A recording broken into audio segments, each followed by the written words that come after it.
আসসালামু আলাইকুম। High cuter Misra, আশা করি তোমরা সবাই ভালো আছো। আমি আলহামদুলিল্লাহ ভালো আছি। তো চলো গল্পে চলে যাই। ম্যানেজার তেকে বলল, তে তাড়াতাড়ি যাও, সাইনটা কিন্তু খুবই গুরুত্বপূর্ণ। তে আর কি করবে? তে বলল, আচ্ছা ঠিক আছে যাচ্ছি, বলেই তে বেরিয়ে গেল। ম্যানেজার বাইরে গাড়ি রেডি করে দিয়েছে। তে সেই গাড়িতে ওঠার পর গাড়ি গিয়ে সোজা জাঙ্কুকে বাড়ির সামনে থামলো। তে গাড়ি থেকে নামছে আর ভাবছে, ইস, কালকের কাহিনীটা আবারও তার সামনেই পড়তে হচ্ছে আমাকে। তে বাড়ির ভিতর ঢুকতেই একজন সার্ভেন্ট ওকে জিজ্ঞাসা করলো, আরে তুমি তো সেই মেয়েটা না যাকে সুগা স্যার কোলে করে নিয়ে আসছিল?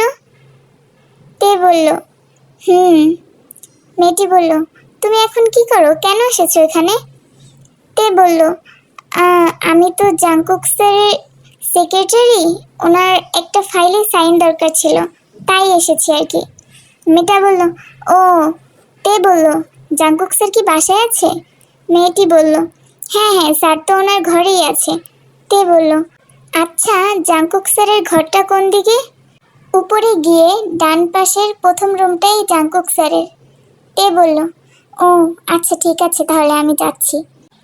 তে উপরে গিয়ে দেখলো রুমের দরজা খোলা। ও রুমের ভিতর প্রবেশ করতেই দেখলো পুরো রুমটা ব্ল্যাক কালার ডেকোরেশন করা। ও ভাবছে, হায় আল্লাহ, এটা কি কোনো রুমে এলাম নাকি অন্ধকার একটা গুহায় ঢুকে গিয়েছি, বুঝতেই পারছি না। ওনার এত কালো পছন্দ, বাবা পুরো রুমটাই কালো করে দিয়েছে, একটুও ভালো লাগছে না। একটু তো অন্য কালার রাখতো না, পুরো রুমটাই অন্ধকারে ঘেরা। ইস, ভয় লাগে না এতে? বাবা, এখানে দাঁড়িয়ে থাকতে তো আমারই ভয় লাগছে। তে মনে মনে কথাগুলো ভাবলো আর এদিক ওদিক তাকাতে লাগলো। তে কিছুক্ষণ ওখানে দাঁড়িয়ে থেকে ভাবলো, স্যার হয়তো রুমে নেই, যাই আমি নিচে গিয়েই বসি বরং, বলেই তে রুম থেকে বেরিয়ে যেতে নিল। হঠাৎ একটা শক্ত কিছুর সাথে ধাক্কা খেয়ে ও পড়ে যেতে নিল। তের চোখ দুটো বন্ধ। ও অনুভব করছে হয়তো ওকে কেউ ধরে ফেলেছে। ও মনে মনে ভাবছে, আয় হায়, এগুলা কি হচ্ছে আমার সাথে? ও আবারও আস্তে আস্তে চোখ খুলে তাকালো। তে মনে মনে যা ভেবেছে, হ্যাঁ, জাংকুকি আবার ওকে বাঁচিয়েছে পড়া থেকে। তে এবারও খুব লজ্জায় পড়ে গেল। ও বলল, কি করছেন, ছাড়ুন আমাকে। জাংকুক ওকে সাথে সাথে ছেড়ে দিল। তে বলল, মানে আমি আমি এখানে আসতে চাইনি, আমি আমি এসেছিলাম মানে।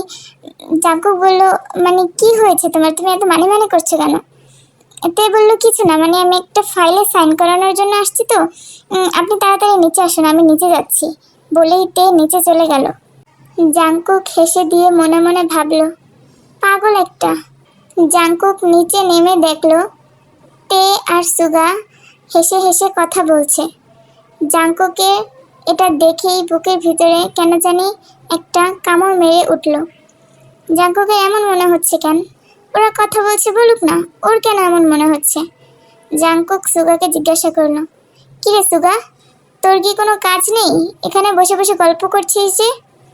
সুগা বলল, না দাদা ভাই, এখন আমার কোনো কাজ নেই, আর থাকলেও করব না, এখন আমি তের সাথে গল্প করব।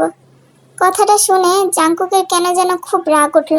ও নিজেও বুঝতে পারছে না এই রাগটার মানেটা কি। ও রাগ দেখিয়ে উপরে চলে যেতে নিল। তে ডাক দিয়ে বলল, স্যার স্যার। জাংকুক পিছন ঘুরে তাকালো তের দিকে। তে বলল, স্যার প্লিজ এইটাতে একটু সাইন করে দিয়ে যাবেন। জাংকুক বলল, ও আচ্ছা, আমি ভুলে গিয়েছিলাম, দাও এদিকে। তো জাংকুক ফাইলটা নিয়ে সাইন করে দিল।